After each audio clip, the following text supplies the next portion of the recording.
Pois Vossa Excelência sabe que estamos tratando aqui da imunidade parlamentar, que é o meu caso específico, pois eu fiz uma fala na tribuna, e o senhor disse que conhecia a jurisprudência, mas não disse qual, dizendo que os crimes contra a honra na tribuna, que não foi o caso, aliás, é importante dizer, eu não cometi crime contra a honra, mas não é uma defesa minha aqui, repito, mas preciso dizer, que os crimes contra a honra estavam sendo flexibilizados a imunidade. Não é verdade.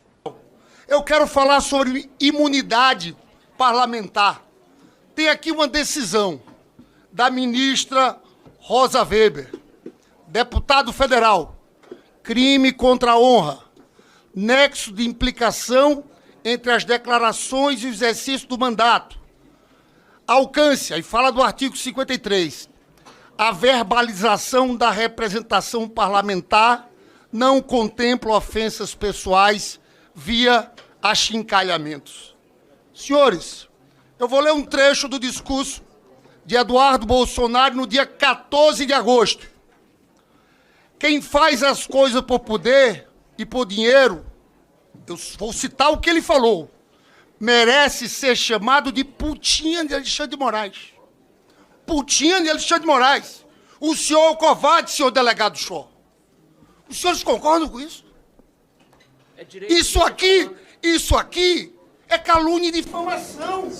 Parlamentar não pode, é covardia, tentar se escudar de crimes como esse. O deputado Marcel Van Hatten chamou o delegado Shaw de bandido. Agora chama o diretor da Polícia Federal de prevaricador. Senhores, os senhores concordam com isso? Isso não é imunidade parlamentar. Sabe qual é o problema, doutor Drey? A Gleisi chamou a polícia de quê? 870 páginas. A Gleisi falou o quê da Polícia Federal? Van Hatten, por favor. Vamos ouvir. Sabe o que está por trás?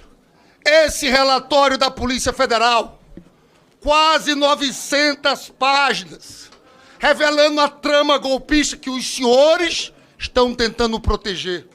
Os senhores estão tentando, na verdade, atrapalhar as investigações. Doutor Andrei, é preciso entender que até o julgamento dessa trama toda, eles vão continuar atacando as instituições democráticas. Cada discurso é por isso.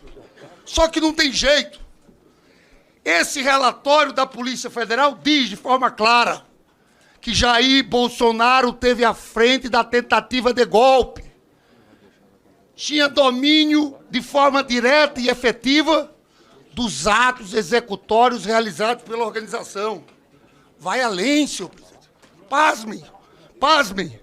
Os locais já indicam que Jair Bolsonaro tinha pleno conhecimento do planejamento operacional Punhal Verde e Amarelo, bem como das ações clandestinas praticadas sob o codinome Copa 2022. Ministro, dia 9 de novembro, esse general que está preso, Mário Fernandes, imprimiu da impressora do Palácio do Planalto 6 cópias dessa tentativa de assassinar Alexandre de Moraes, Lula e Alckmin. Logo em seguida ele vai para o Palácio da Alvorada. Dia 12 de novembro, teve a reunião na casa do Braga Neto, que foi relatada pelo tenente-coronel Mauro Cid. Dia 15 de dezembro, a Operação Copa 22. Eles estavam num plano de execução de um atentado contra o ministro Alexandre de Moraes. Os senhores não enganam ninguém. O que querem é atrapalhar essa investigação. Tinha a operação, que foi revelada também, 142, um plano para evitar a posse do Lula. Eu falo tudo isso porque eu acho, sinceramente, que quem defende o Estado Democrático de Direito, nesse momento, tem que defender as instituições. E o que tem gente querendo fazer aqui, deputada Adriana, é atrapalhar essas investigações. Eu, para encerrar, quero lembrar para a história que na reabertura democrática no nosso país, houve uma luta. 70 atentados a bombas, organizados pela extrema-direita, essa mesma extrema-direita violenta, porque essa turma do Bolsonaro aqui descende do general Silvio Frota, aquele que tentou dar um golpe em Geisel, porque não queria a reabertura democrática. Quem eram os assessores dele? General Heleno, o Brilhante Ustra. Brilhante Ustra foi no aeroporto tentar dar o golpe depois daquela decisão. Essa turma é violenta. Explodiram bancas de jornal, bomba na sede do OAB. Explodiram, tem um caso do atentado, a bomba no Rio Centro. Ninguém foi preso. É a mesma turma, uma turma violenta. Porque eu quero dizer aos senhores, e eles querem proteger Bolsonaro, eles estavam organizando um golpe de Estado violento. Os senhores viram o que aconteceu na sede da Polícia Federal dia 12 de dezembro, na data de implantação. Ameaça bomba no aeroporto de Brasília no dia 24. Um plano em execução para matar Lula, Alckmin e Alexandre de Moraes. Bolsonaro sempre disse isso, que a ditadura era para ter matado 20 mil. Tinha que matar Fernando Henrique Cardoso. Eu encerro dizendo que assisti essa semana o filme Ainda Estou Aqui. Um filme comovente da história do deputado Rubens Paiva, que foi sequestrado de sua casa, morto pela ditadura militar. A sua esposa, Eunice Paiva, no filme, tem uma hora que ela vai receber o atestado de óbito do Rubens Paiva. E ela diz, eu espero que tenha punição, senão vai se repetir. Quase repetiu. É por isso que eu acho que é fundamental um julgamento para valer e a condenação de todos os envolvidos nessa trama golpista. É esse debate que está por trás de tudo aqui, senhor presidente. Muito obrigado. Com relação ao deputado Coronel Ulisses, quero dizer o seguinte, o que disse agora no Senado Federal. Eu sou um defensor da mais absoluta liberdade de expressão dos parlamentares. Ao longo dos meus 17 anos no Supremo Tribunal Federal, sempre defendi isso intransigentemente. Mas eu vi uma guinada ligeira na jurisprudência, interpretando o artigo 53 da Carta Magna, dizendo que a imunidade material e processual dos parlamentares não inclui os crimes contra a honra, calúnia, injúria e defamação. E o Supremo interpretou isso dessa maneira, até eu participei desta votação, neste sentido, até em proteção da própria atividade parlamentar. Eu disse lá no Senado que parlamento vem de parlare, do latim, vem de conversar civilizadamente. Se os parlamentares começarem a se ofender mutuamente, não é, cometerem crimes contra a honra, agredirem os seus colegas, então isso não está coberto pela imunidade. Então, eventuais ações nesses inquéritos, nesse ministro, sentido... Qual é essa jurisprudência que eu nunca vi? Não, gente, Dá para interromper o ministro. Eu estou afirmando. Vossa Excelência, faça uma pesquisa, por gentileza. Vamos lá, eu estou ministro. afirmando como ministro. Como ministro. Ministro, não, ministro. Cabeça não. Gente, por favor, por favor. Tá tudo tão bem até agora, calma. Não. Vamos ouvir. Não, tudo bem. Estou respeitando Vossa Excelência, também exijo respeito. Vamos lá, bem? ministro. Bom. Não, eu estou respeitando, estou informando Vossas Excelências, como ex-integrante da Suprema Corte, qual é a posição da jurisprudência. Obviamente, é claro que a jurisprudência poderá evoluir, mas os inquéritos que estão sendo levados na Polícia Federal, que tem por objeto um crime dessa natureza, em tese não estão cobertos pela imunidade parlamentar. Essa é a posição do Supremo. A liberdade de expressão é uma garantia constitucional expressa no artigo 220. Mas cuidado, se sua opinião fere, dói, machuca, mata, você não tem liberdade para expressar. Não confunda liberdade de expressão com discurso de ódio. Você pode estar cometendo um crime. Pense nisso. Mário Fernandes, né, general de brigada. O senhor, exatamente. Né? Então, boa tarde para o senhor. Meu nome é Rafael Henrique, eu sou juiz auxiliar aqui no gabinete do ministro Alexandre de Moraes e conduzirei a audiência de hoje. Vejo que está presente o Dr. Pedro Cabral de Almeida Fernandes. Perfeito, boa tarde, excelência. Dr. Pedro. Boa tarde, e excelência. Pela Procuradoria-Geral da República, o Dr. Vitor Vieira Alves. Isso. Boa tarde. Então, vou dar início a essa audiência de custódia. General, essa audiência, ela tem por finalidade colher informações pessoais do senhor e verificar a legalidade no cumprimento do mandado de prisão. A delegação que me é concedida me impede de analisar qualquer questão meritória. Então, a questão fica restrita à análise do cumprimento do mandado de prisão. O senhor conversou com o doutor Pedro, tirou todas as suas dúvidas? Sim. Então, na primeira parte, eu vou fazer perguntas sobre a qualificação do senhor e depois eu faço algumas perguntas relacionadas ao cumprimento em si do mandado. O nome completo do senhor? Mário Fernandes. Data de nascimento do senhor?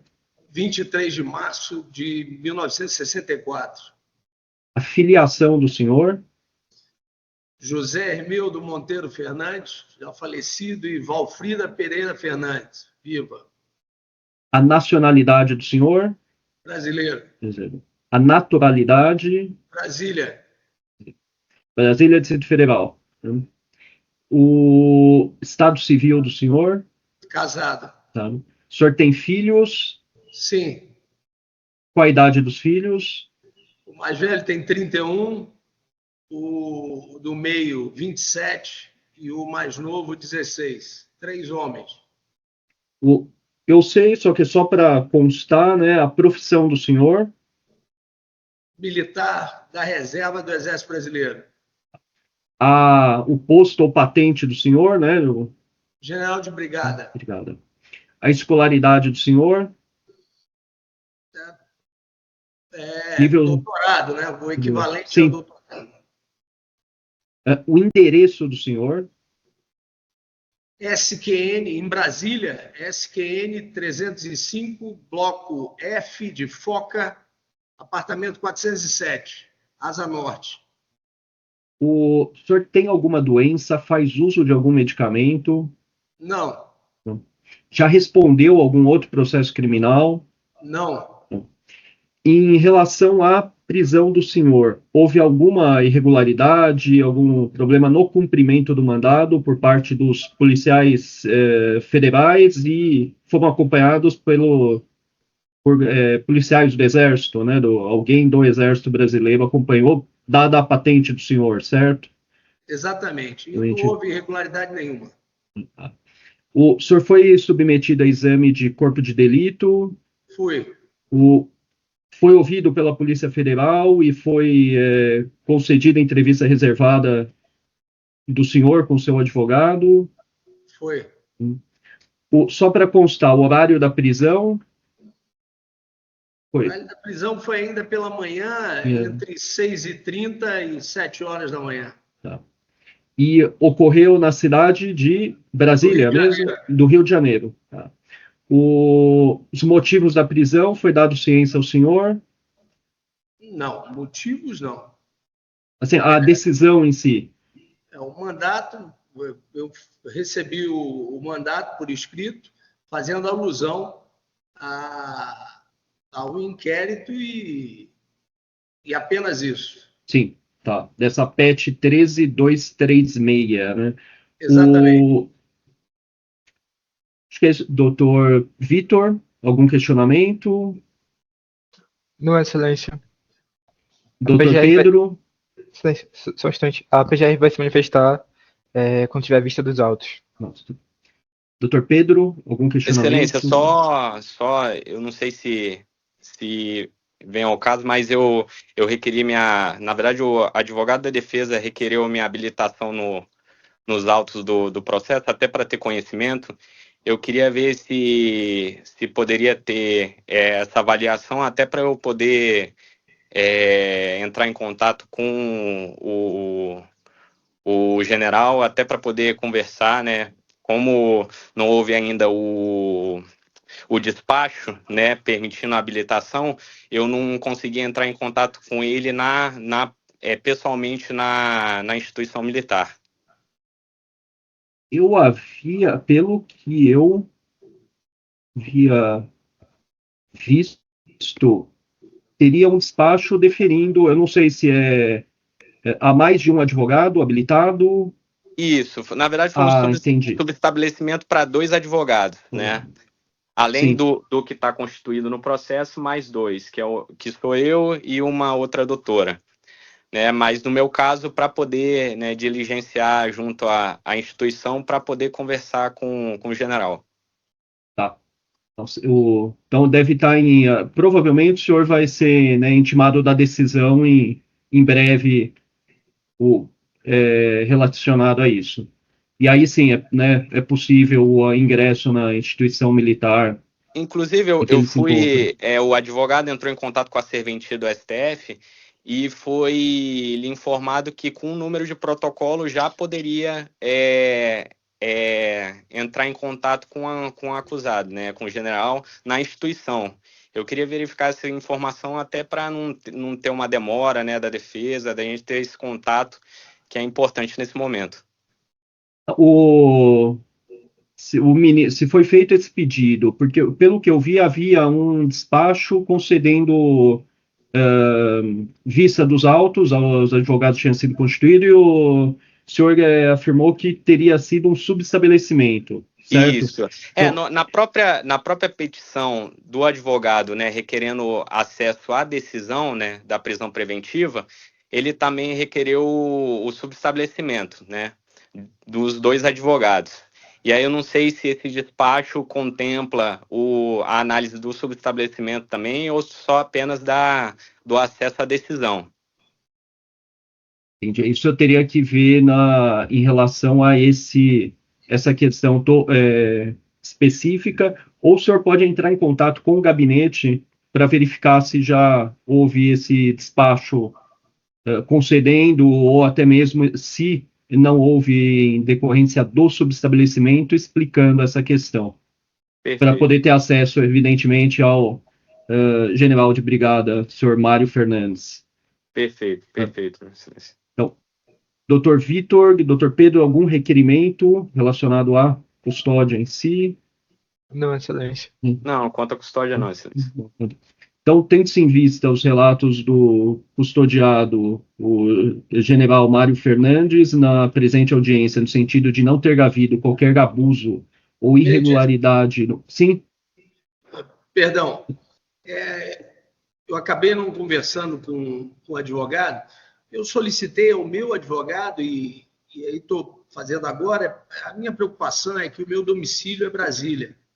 Eu tenho minha esposa, um filho ainda menor, e estou custodiado na cidade do Rio de Janeiro. Então, essa seria também uma solicitação, né, da minha transferência para Brasília o quanto antes, para que eu pudesse, pelo menos por proximidade, ter o apoio e poder dar um apoio, ainda que somente afetivo, à minha família. O que eu peço é que então, o doutor Pedro faça esse pedido nos autos e Sua Excelência, o ministro, o relator, analisa essa questão da transferência. Até mesmo porque pode haver peculiaridades decorrentes da questão militar mesmo. Evidentemente, Brasília teria onde custodiá-lo, mas pode ter, né, não sei, não conheço essas regras relativas a peculiaridades da custódia do militar em si. Mas é possível e Sua Excelência analisa. Não se preocupa. Obrigado. Senhor Mário. Obrigado. Então, tendo-se em vista os relatos do custodiado na presente audiência, no sentido de não ter havido qualquer abuso ou irregularidade por parte dos policiais federais responsáveis pelo cumprimento do mandado de prisão preventiva, bem como considerando o cumprimento das formalidades legais e regulamentares, em especial os termos da Resolução CNJ 213, de 15 de dezembro de 2015, homologa o cumprimento do mandado de prisão, relegando a análise das questões relacionadas ao mérito da causa a Sua Excelência, o ministro relator. Aí declaro encerrada a audiência. Obrigado, general. Desejo, né, na medida do possível, uma boa tarde, uma boa noite para o senhor. Obrigado, doutor Pedro. Obrigado, Excelência. Doutor Vitor, até daqui a pouco também, né, que teremos mais um.